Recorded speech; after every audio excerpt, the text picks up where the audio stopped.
मैं अब से यहाँ से महाभारत, जो इनकी एक अहम धार्मिक किताब है, हिंदुओं की बहुत अहम किताब है, धार्मिक मज़हबी किताब है, इससे मैं कुछ कुछ बातें कहीं कहीं से आपके सामने सबूत के साथ रखूँगा।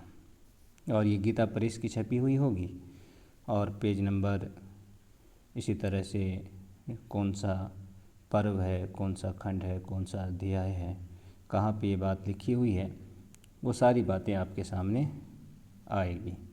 इसे आप समझ लेंगे कि हिंदू धर्म क्या है।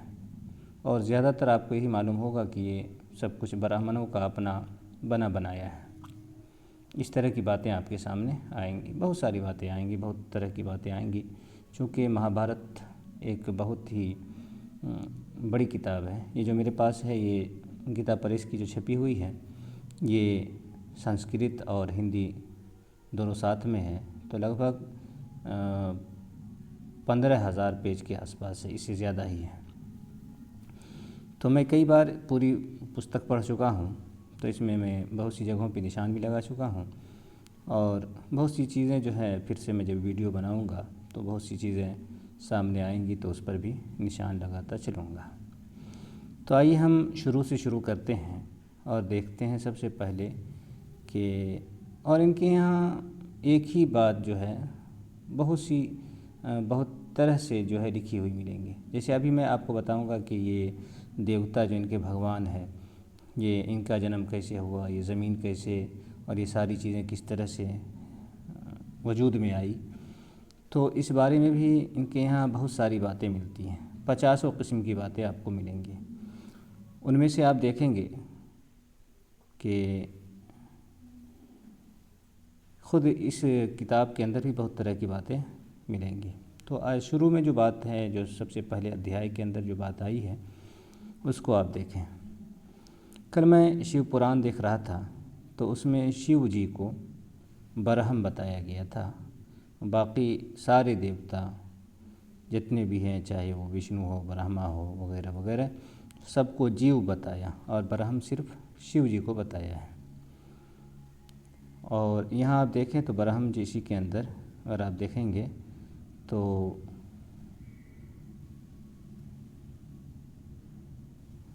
यहाँ पे आपको इनको बताया गया, विष्णु को।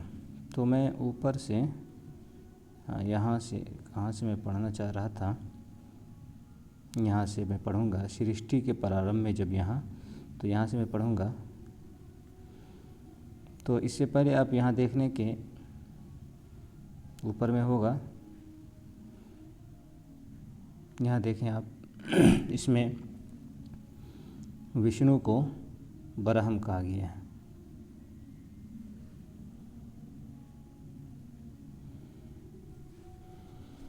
तो इसके नीचे से मैं पढ़ रहा हूँ, देखें आपके क्या कुछ लिखा हुआ है।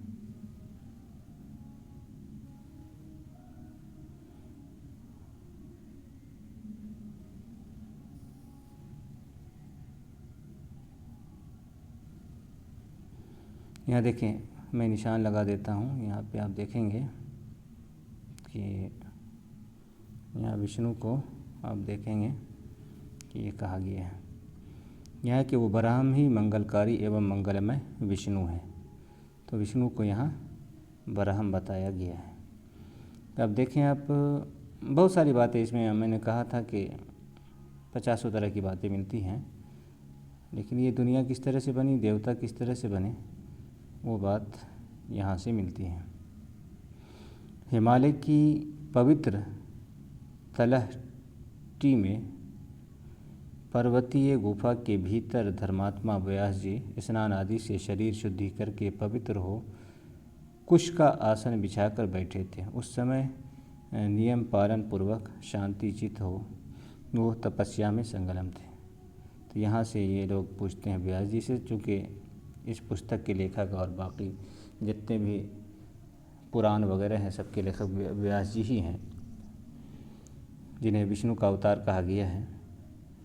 तो आप देखें यहाँ लिखे, वो कहते हैं कि सृष्टि के प्रारंभ यानी इब्तिदा में, शुरुआत में, जब यहाँ वस्तु विशेष या नाम रूप आदि का मान नहीं होता था, प्रकाश का कहीं नाम नहीं था, प्रकाश रोशनी, सर्वत्र हर तरफ अंधकार ही अंधकार छा रहा था, अंधेरा, उस समय एक बहुत बड़ा अंड कहते अंडा को प्रकट हुआ, जो संपूर्ण प्रजाओं का अविनाशी बीज था। आगे देखें, ब्रह्म कल्प के आदि में उसी महान एवं दिव्य अंडा को 4 प्रकार के प्राणी समुदाय का कारण कहा जाता है, जिसमें सत्य स्वरूप ज्योतिर्मय सनातन ब्रह्म अंतर्यामी रूप से प्रविष्ट हुआ है, ऐसा श्रुति वर्णन करती है। वो ब्रह्म अद्भुत, अचिंत्य, सर्वत्र समान रूप से व्याप्त, अव्यक्त, सूक्ष्म, कारण स्वरूप एवं अनिर्वचनीय है, और जो कुछ सत असत रूप में उपलब्ध होता है सब वही है।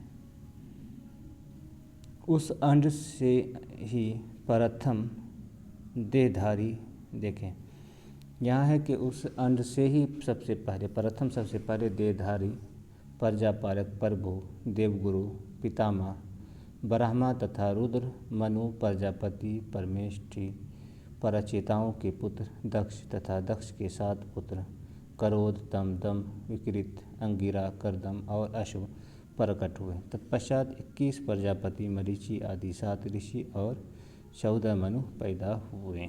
तो यहाँ ये बातें हैं, और इस तरह की बातें आपको, ये जो अभी जो बातें ये मंत्र 33 में आई हैं, इस तरह की बातें आपको और कहीं मिले मुश्किल है, क्योंकि यहाँ जो है दक्ष को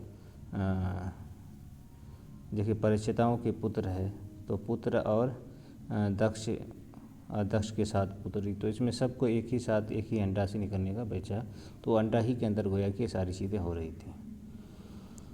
तो बहुत सी तरह की बातें यहाँ आगे देखें कि जिन्हें मत्स्य, कूर्म आदि अवतारों के रूप में सभी ऋषि मुनि जानते हैं, वे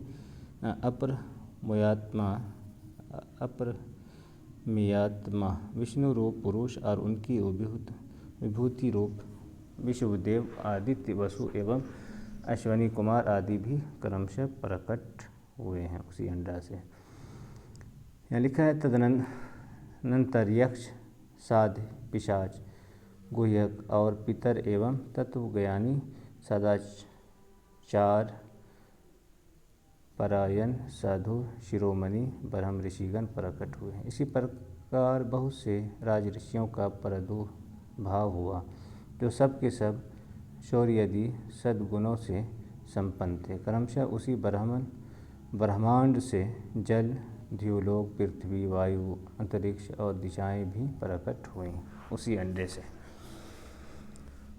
ऋतु, मास, पक्ष, दिन तथा रात्रि का प्रकट भी क्रमशः उसी से हुआ, अंडा से। इसके सिवा और भी जो कुछ लोक में देखा या सुना जाता है, वो सब उसी अंड से उत्पन्न हुआ है। ये जो कुछ भी स्थावर जंगम जगत दृष्टिगोचर होता है, वो सब प्रलय काल आने पर अपने कारण में विलीन हो जाता है। जैसे ऋतु के आने पर उसके फल, पुष्प आदि नाना प्रकार के चिन्ह प्रकट होते हैं और ऋतु बीत जाने पर वे सब समाप्त हो जाते हैं, उसी प्रकार कल्प का आरंभ होने पर पूर्ववत वे पदार्थ दृष्टिगोचर होने लगते हैं और कल्प के अंत में उनका लय हो जाता है।